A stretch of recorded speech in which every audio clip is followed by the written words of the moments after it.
Wait please, may oras ka sa iba? Sa salita ng Diyos deadma mo lang? Wag naman. Pwede bang pakinggan ang Bible study kahit ilang segundo lang? Pakiusap, maraming salamat. Discipleship Series number 1. Title, Ang Halaga ng Krus, The Cost of Discipleship. Text, Mateo 16:24. Maraming gustong sumunod kay Jesus, pero kakaunti ang gustong magpasa ng krus. Maraming gustong tumanggap ng pagpapala, pero kakaunti ang handang magbayad ng halaga. Introduction. Sabi ni Jesus sa Mateo 16:24 kay Jodebi, If any man will come after me, let him deny himself and take up his cross and follow me. Hindi sinabi ni Jesus, kung gusto mong sumunod, maging komportable ka. Hindi niya sinabi, kung gusto mong sumunod, piliin mo lang ang madali. Ang sabi niya, deny yourself, take up your cross, follow me. Ang mensahe, ang krus ay hindi dekorasyon.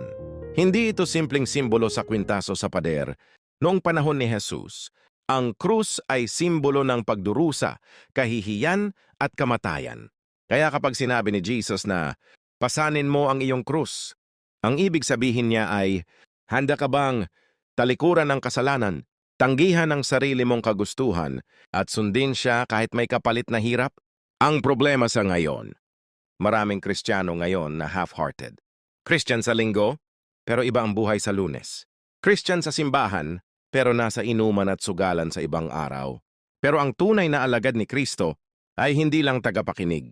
Siya ay tagasunod. Aral na tunay! Ang tunay na disipulo ay hindi nagtatanong, ano ang pinakamadaling paraan?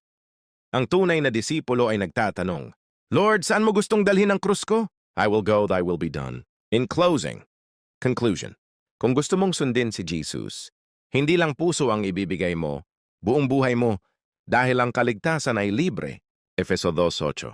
Pero ang pagiging alagad ay may halaga. Please follow, share, and subscribe for more inspiring Bible study reels. Thanks and God bless.